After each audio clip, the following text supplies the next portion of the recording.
साहब, ऐसी बात नहीं है कि हम रेहाना से प्यार नहीं करते, लेकिन मुंबई जाके उसे लाने का पैसा नहीं है हमारे पास। हम आपसे माफी चाहेंगे कि आपकी ये परेशानी हम पहले नहीं समझ पाए, पर इसके लिए आपको खर्चा उठाने की जरूरत नहीं है। हम रिहाना को खुद यहाँ पहुंचा देंगे।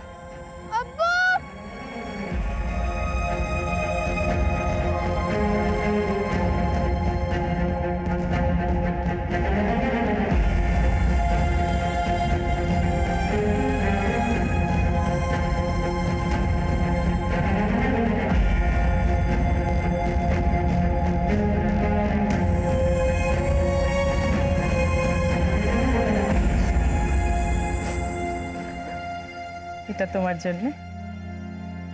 আমাকে এই চাল রত্না বুয়া দিয়েছে। रिहाना के दर्द और मायूसी को मुस्कान का मरहम मिला। वो अपने परिवार से मिलकर खुश है, लेकिन आज भी उसके अंदर कई ऐसे सवाल उमड़ रहे होंगे जिनका जवाब देना मुश्किल है। ये वो गंभीर सवाल हैं जो आए दिन हमारे देश, हमारे समाज को कलंकित कर रहे हैं।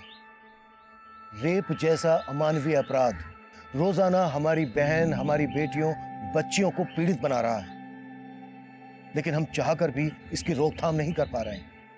इंसानियत का स्तर दिन ब दिन गिरता जा रहा है, पर हमें यह सोचना होगा कि हम अपने हिस्से की इंसानियत को पूरी ईमानदारी से निभाएं। बुराई को बुराई करके तो नहीं रोका जा सकता, लेकिन আব্বু, এইখানে একটা ঝাড়ু 5 টাকায় বিক্রি হয়, তো মুম্বাইতে কত দামে বিক্রি হবে? बेटा, मुंबई में अनेक दाम में बिक्री होगा, 3 गुना 4 गुना दाम में बिक्री होगा। लेकिन तुम एक काम करो बेटा, अभी हिंदी बोलना सीख लो। मुंबई में कोई बांग्ला नहीं समझेगा। আমি হিন্দি বলতে পারি না, কিন্তু বুঝতে সব পারি। শুধু বুঝলে হবে না, सिर्फ समझने से काम नहीं चलेगा, बोलना भी पड़ेगा। আচ্ছা, চেষ্টা করছি। हाँ, बोलो। আমি আমি মুম্বাই থেকে যাব, তখন সব हमारे आगे पीछे घूमेगा। लगता है रिहाना आ गई। रिहाना आ गई।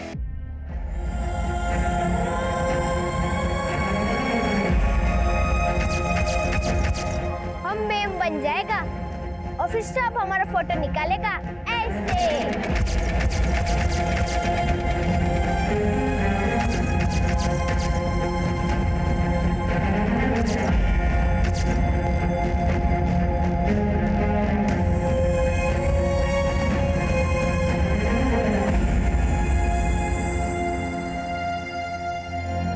चलो चलो, ये सब लोग ताली बजाओ।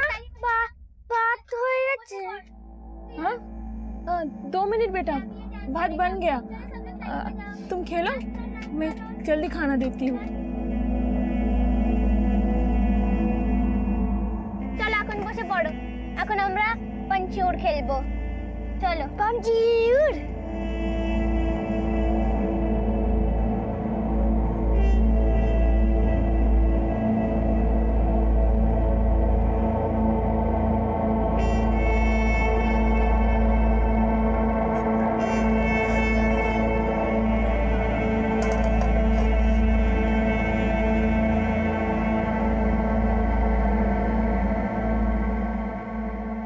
এসে গেছো?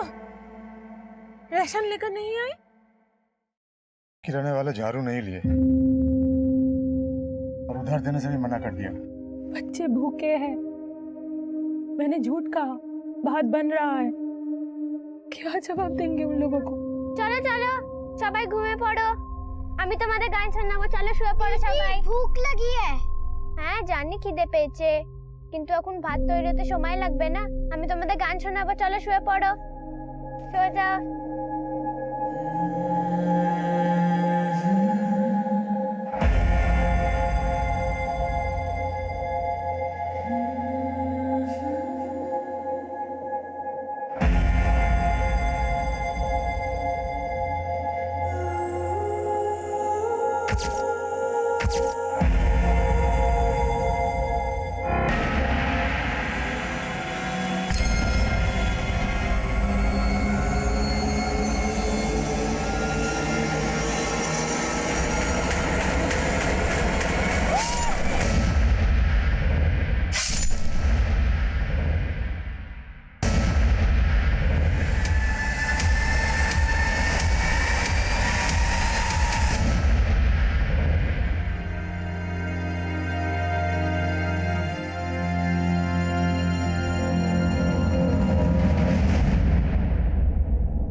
पैसे। देख क्या रहे हो पापा? चलो पैसे डालो मेरे पिगी बैंक में। बेटा आप अपने पापा से रोज रोज अपने पिगी बैंक में पैसे डलवाते हो। क्या करोगे आप इतने सारे पैसों का? मैं बड़ी होके पेरिस जाऊंगी अकेले। पापा को साथ लेकर नहीं जाओगे? और बेटा वहां पर आप अकेले खो गए तो? जब पापा पुलिस ऑफिसर है तो खोने का क्या डर? अगर खो गई तो आप मुझे ढूंढ लेना। हर उम्र में अलग अलग ख्वाहिशें होती हैं। बड़े होने के बाद जब ख्वाहिशें टूटती हैं तो हम समझौता करना भी सीख जाते हैं, लेकिन जब बचपन में ख्वाहिश टूटती है तो समझौते की खुराक इतनी आसानी से हजम नहीं होती। ये केस रिहाना की एक ऐसी टूटी ख्वाहिश का दर्द था जिससे समझौता करना नामुमकिन था। उसकी जिंदगी तकलीफों के अंबार से भरी पड़ी थी। उसके सवालों का किसी के पास जवाब नहीं था। उसकी आप बीती झकझोर कर रख देने वाली थी। महज 12 साल की उम्र में उसके दोस्तों से कहीं ज्यादा उसके दुश्मन, जो उसका नामो निशान तक मिटा देना चाहते हैं। आप सोच रहे होंगे कि ऐसा क्या किया होगा उस मासूम बच्ची ने जो इतने सारे लोग उससे इतनी गहरी नफरत पाले बैठे हैं। रिहाना बेटा आजा, जल्दी जल्दी एप्पल खा लो। रिहाना बेटा आजा। बेटा एप्पल खाने के बाद तुझे दवाई भी तो खानी है।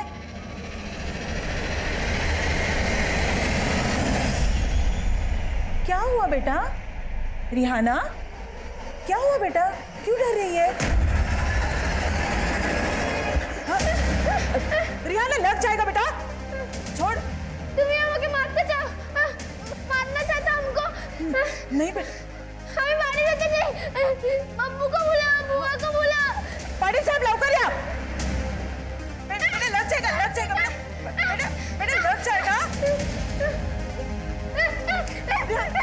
रिहाना रिहाना रिहाना रिहाना रिहाना रिहाना पाटिल साहब, रिहाना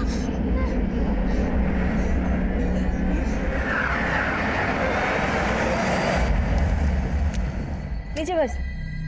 हाँ हाँ, तुम डॉक्टर को बुलाओ ना, मैं पहुंचती हूँ। प्लीज आप जल्दी आ जाइए। रिहाना को सिर्फ आप ही काबू कर सकती हो। हाँ हाँ, मेरी बेटी को ट्यूशन छोड़ के ही पहुंचती हूँ। Okay Rewa, Rewa,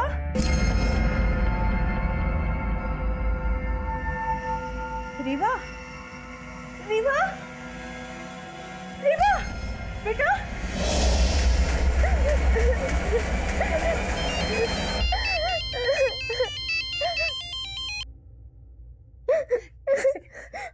hello Ratna madam, ये तो सिर्फ ट्रेलर था। अगर तूने हमारी बात नहीं मानी ना तो तुझे पूरी फिल्म दिखा देंगे।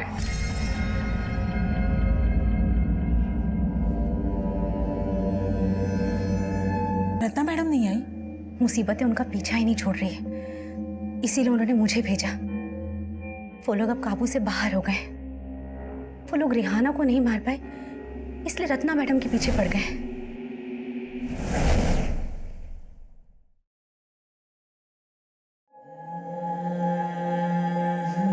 देखो रत्ना, तुम रिहाना का हौसला हो। अब इतनी दूर आने के बाद अगर तुम भी पीछे हट गई तो उस बच्ची पे क्या बीतेगी? ऊपर से भले ही वो जिंदा रहे, लेकिन अंदर से वो टूट जाएगी। मैं तो अपनी पूरी जिंदगी उस बच्ची के नाम कर दी थी अजय सर, पर मैं भूल गई थी कि मैं भी एक माँ हूँ और मेरी बेटी को भी मेरी ज़रूरत है। वो लोग बहुत खतरनाक हैं और उनके वजह से मेरे हस्बैंड मेरी बेटी को लेकर अपनी माँ के घर चले गए, पर मुझे अपनी बेटी से मिलने तक नहीं दे रहे। अच्छा एक बात बताओ, उन्होंने तुम्हारे घर पे हमला किया, तुम्हें धमकी दी, तो फिर तुमने पुलिस कंप्लेंट क्यों नहीं की? क्या फायदा, पुलिस ने अब तक क्या क्या जॉब करेगी।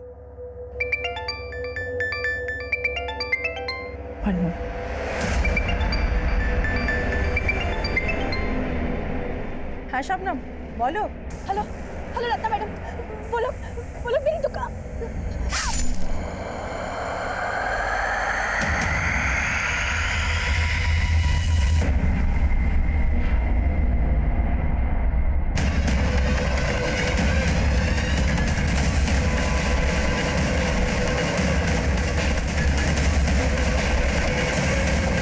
पीछे हटो।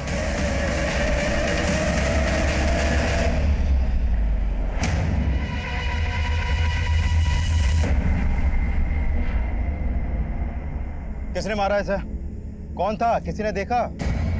अरे अम्मी अम्मी अम्मी अम्मी उठो पीछे करो। अम्मी अम्मी उठो ना अम्मी पीछे हटो। छोड़ो मुझे अम्मी के पास जाना है छोड़ो मुझे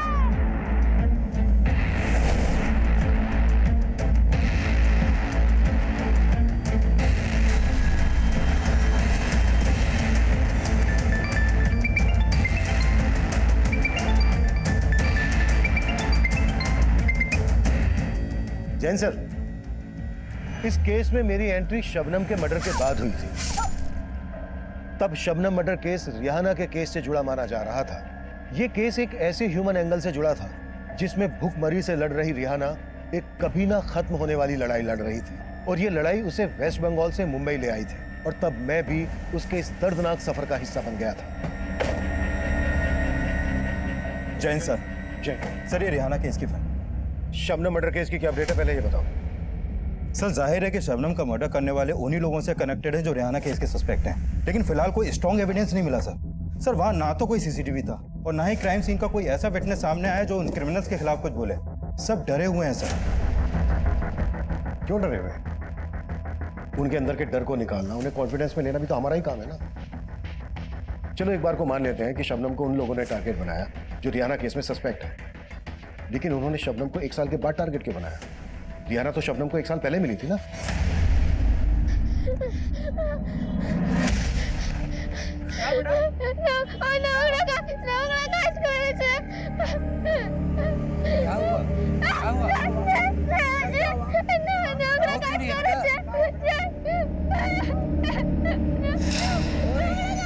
अम्मी अरे बताओ क्या हुआ? हटो हटो हटो हटो। किसकी बात कर रही है? रोंगड़ा काज करे थे। कहाँ रहती है? घर कहाँ है? डरो मत, मुझे बताओ। रोंगड़ा काज करे थे। বাড়ি কোথায়? বাড়ি কোথায়? কোথায় থাকিস আমাকে বল। আরে বাড়া মহল্লাটা কোথায় আমাকে বলবি? सर शबनम बंगाली थी, इसलिए शबनम ने रिहाना से बात की। शबनम और वहाँ के लोगों को लगा कि रिहाना के साथ कुछ गलत हुआ था, इसलिए उन्होंने हमें इन्फॉर्म किया। क्या हुआ इसको? पता नहीं, कुछ भी नहीं बता रही। इस लड़की को तो ये भी नहीं पता कि इसका घर कहाँ है। बस बार बार एक ही बात बोल रही है कि नोंगड़ा काज नोंगड़ा काज। नोंगड़ा काज मतलब? सब बंगाली में नोंगड़ा काज का मतलब गंदा काम होता है। गंदा काम? बेटा क्या हुआ आपको? सर समझ में नहीं आया, जब मैं रिहाना से बात करने गया तो वो हमें देखकर डर के मारे भाग क्यों गई? सब लगता है मिर्गिया है। और जब उसकी हालत नॉर्मल हुई तो हमने शबनम की मदद से उससे दोबारा बात करने की कोशिश की। तो नाम की? सर रिहाना ने शबनम को जो भी बताया उससे यही लगा कि रिहाना बंगाल से मुंबई आई थी और उसे मुंबई में कहीं फोर्सफुली रखा गया था, लेकिन कहाँ ये वो भी नहीं जानती थी। फिर सर हमने रिहाना की फोटो दिखाकर आसपास पूछताछ भी की और एक आदमी ने रिहाना की फोटो को आइडेंटिफाई भी किया। सर उस आदमी ने बताया कि उसने रिहाना को विष्णु के घर में देखा था, और जब हमने विष्णु से रिहाना के बारे में पूछताछ की तो उसने रिहाना को पहचानने से मना कर दिया। तो तब तुमने विष्णु के खिलाफ कोई ठोस एक्शन क्यों नहीं लिया? लेकिन सर तब सिर्फ एक गवाह के अलावा किसी ने भी उसके खिलाफ बयान नहीं दिया था, लेकिन बाद में हमने एक्शन लिया था सर। बाद में तुम लोगों ने एक्शन इसलिए लिया था क्योंकि सर्वोदय अखबार के एडिटर ने उस बच्ची पर एक आर्टिकल छापा था। उस आर्टिकल से पुलिस डिपार्टमेंट की कितनी किरकिरी हुई है मालूम है तुम लोगों को? तुम्हारे एक्शन लेने से हुआ क्या? विष्णु तो अब भी फरार है। लेकिन सर सिर्फ विष्णु अकेला सस्पेक्ट नहीं है। बोल तो ऐसे रहे हो जैसे बाकी सब लोगों का पता लगा लिया। पिछले 1 साल से ये स्केच लेकर घूम रहे हो, और शबनम के मर्डर के बाद भी सेम एक्सक्यूज है कि कोई सामने नहीं आ रहा है, डर रहे हैं सब। रिहाना के माँ बाप उसके घर का पता भी नहीं लगा पाए अभी तक। सर हम कोशिश कर रहे हैं। कोशिश नहीं, आई वांट रिजल्ट कमल। अब इस केस में कोई कोताही नहीं बरती जाएगी, अंडरस्टैंड?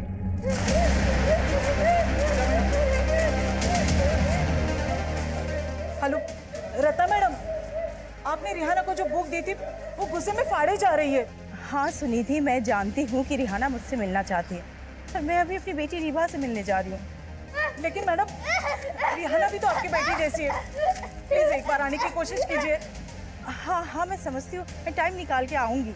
ओके रिहाना, रिहाना बेटा।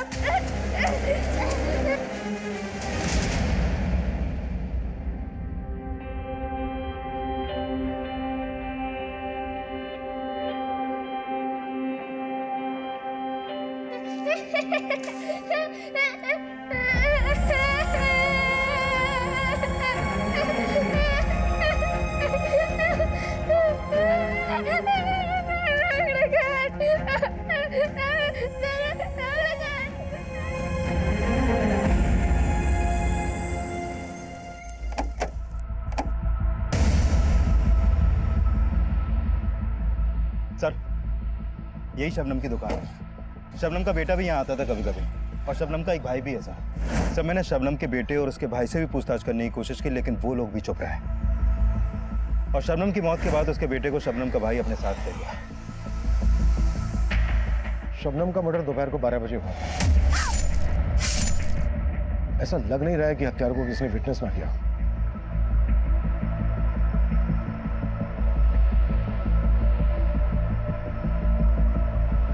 Hey!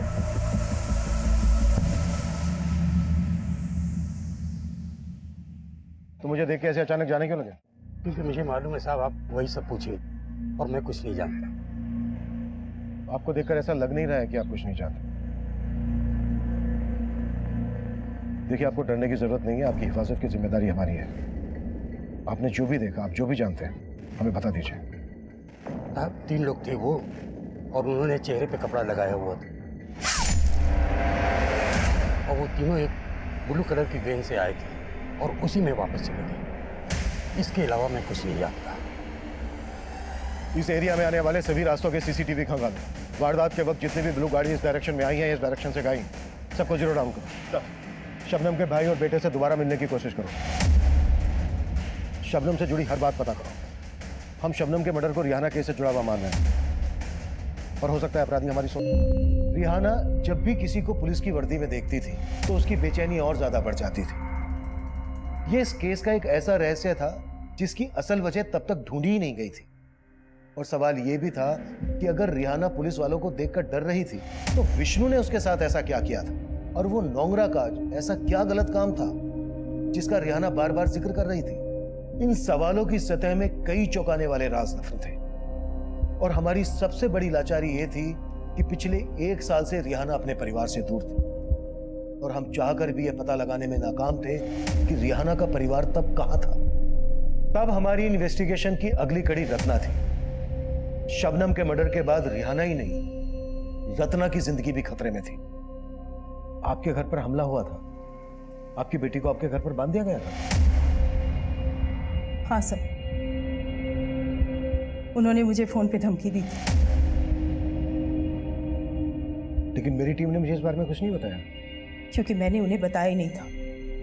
मेरा तो उन पर से भरोसा ही उठ चुका है। और क्या मैं नहीं बताऊंगी तो पुलिस का फर्ज नहीं बनता कि इस केस को हैंडल करे? बीच बाजार में शबनम का, आपको बताने से क्या फायदा? Sir, I am sorry to say, लेकिन अभी तक आप रिहाना के घर का पता नहीं लगा पाए। आप गुनहगारों को पकड़ पाएंगे? अजय जी, मैं जानता हूं आप हमारे डिपार्टमेंट के खिलाफ कुछ ना कुछ लिखते आए। सर, हमारा काम ही है सच्ची खबर लोगों तक पहुंचाना, और वैसे भी इस केस में पुलिस ने एक्शन मेरे खबर के बाद ही लिया था, और इस खबर के बाद ही रिहाना का मेडिकल टेस्ट करवाया गया था। हाँ सर, इससे पहले तो पुलिस ये तक नहीं मान रही थी कि उस बच्चे के साथ नोंगरा काज, यानी कि she was raped several times। उस बच्ची ने हिंदी तक नहीं बोल पाती, और उसके लिए एक ऐसा ट्रांसलेटर रखा गया है जो कि उसे कभी समझ ही नहीं पाया।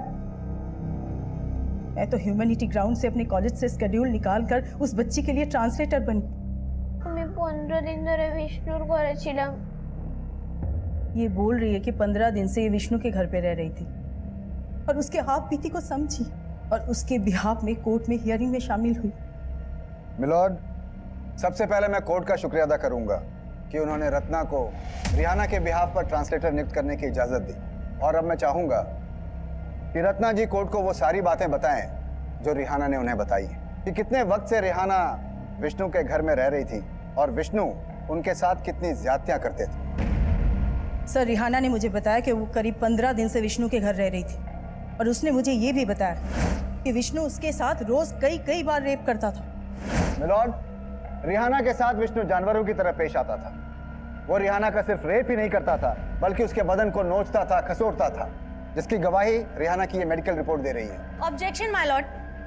रिहाना विष्णु के साथ सिर्फ 15 दिन के लिए रही थी, लेकिन उसकी मेडिकल रिपोर्ट से ये बात भी सामने आई है कि रिहाना का कई महीनों से रेप किया जा रहा था, सिर्फ 15 दिनों से नहीं। इससे ये साबित नहीं होता कि विष्णु जी ने ही उसका रेप किया है। और गौर करने वाली बात यह है माय लॉर्ड कि जब रिहाना का मेडिकल टेस्ट हुआ तो उसके शरीर से विष्णु का कोई भी डीएनए सैंपल नहीं मिला।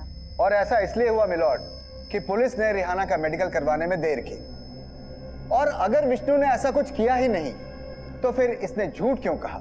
इसने पुलिस को इनकार क्यों किया कि रिहाना को ये जानता तक नहीं था? मैं तो इसे नहीं जानता सर।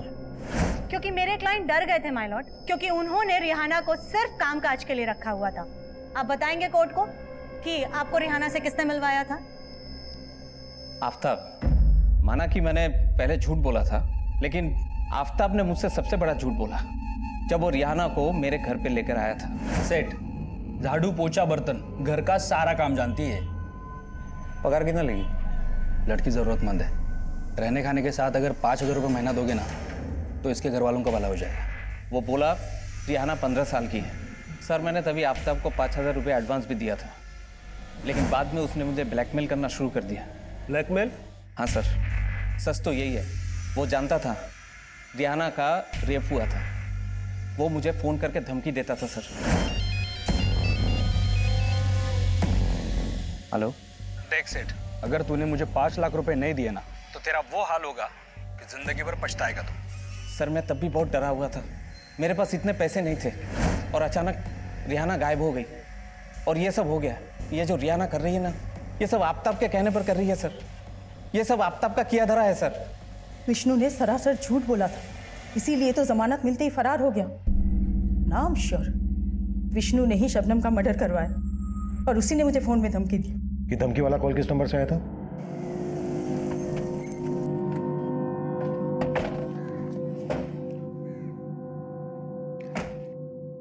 अटल, इस नंबर की डिटेल निकालो। सर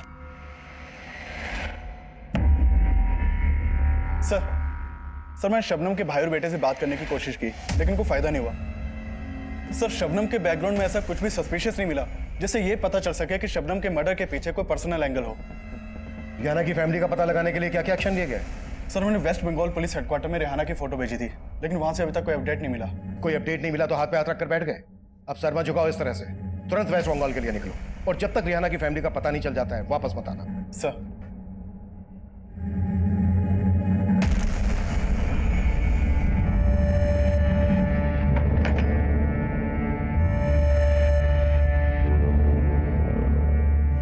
और कितने दिन यहाँ रखोगे मुझे? यहाँ से निकलेगा तो मौत मिलेगी। जितनी जिंदगी बची है ना, जी ले आराम से।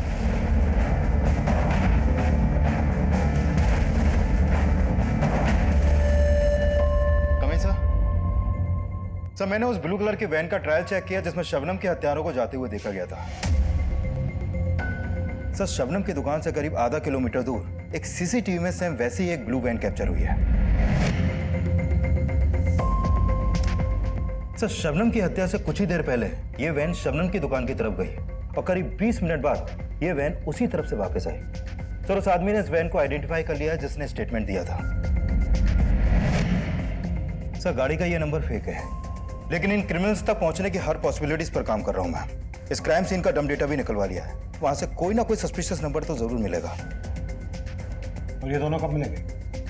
विष्णु ने कोर्ट में स्टेटमेंट दिया था कि आफ्ताब रिहाना को उसके पास लेकर आया था। आफ्ताब के जरिए हम रिहाना के घर वालों तक पहुंच सकते हैं। सर ये आफ्ताब जोगेश्वरी में रहता था, विष्णु के कॉल रिकॉर्ड में इसका नंबर मिला था, लेकिन अभी इसका नंबर भी बंद है और जोगेश्वरी की इसकी चौल भी है।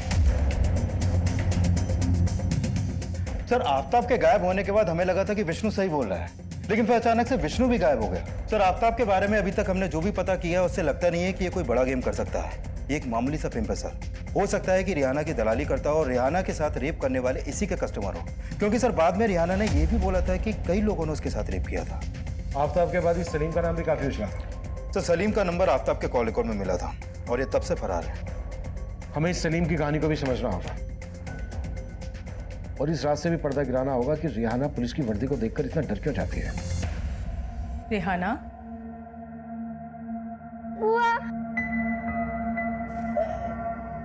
कोথায় ছিলে? मैं तो यहीं पे थी, लेकिन रीवा रीवा ऐसा है?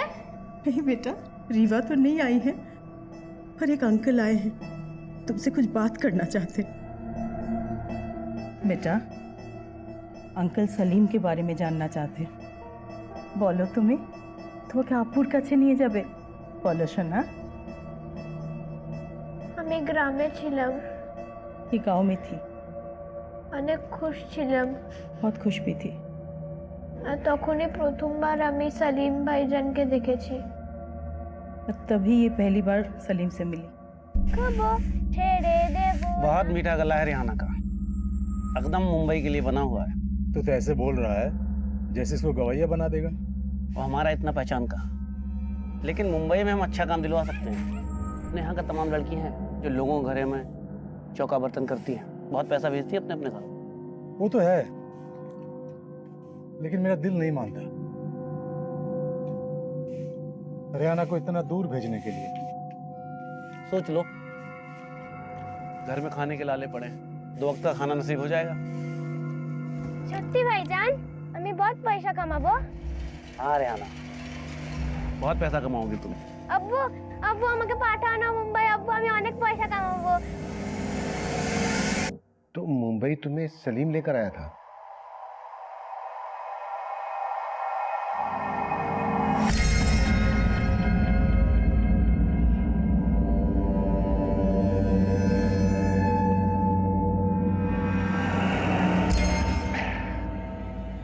चल तुम्हारा एक फोटो ले लेते हैं, काम के लिए जरूरत पड़ेगी।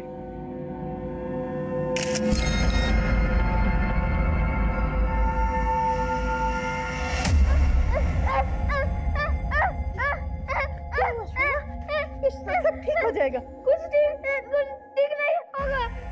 कल हमके घरे ले जाओ अब्बू, अब्बू सब ठीक करेगा। हमारा अब्बू आएगा, सब ठीक करेगा। हमारा अब्बू को नहीं आओ। अंकल नहीं आएंगे, अंकल मिलाएंगे तुम्हें। पुलिस तो उसका रहने का सही इंतजाम तक नहीं कर पाई। उसे एक ऐसा एनजीओ में रखा गया जहाँ पे काम करने वाली औरतें तक उसे मॉलेस्ट करती थी, और जब रिहाना ने ये सब कोर्ट में कहा तो उसे किसी तरह इस एनजीओ में लाया गया।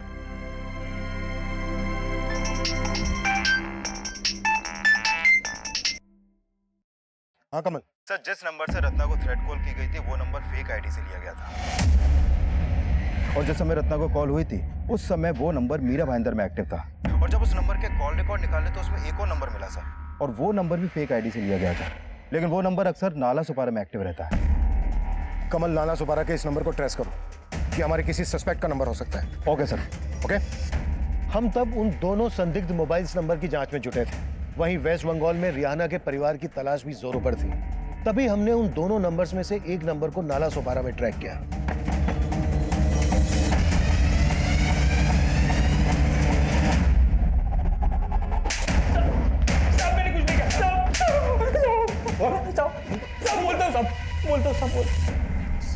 साहब मैं मानता हूँ कि मैंने रिहाना को विष्णु सेठ के घर पे पहुंचाया था, लेकिन सलीम पहले उसे मेरे पास लेके आया था, क्योंकि सलीम जिस मोहल्ले में रहता है उसके पड़ोसियों को पता चल गया कि सलीम रिहाना का रेप करता था। लेकिन तूने बड़ा सहारा दिया रिहाना को। तूने भी तो वही किया जो सलीम कर रहा था।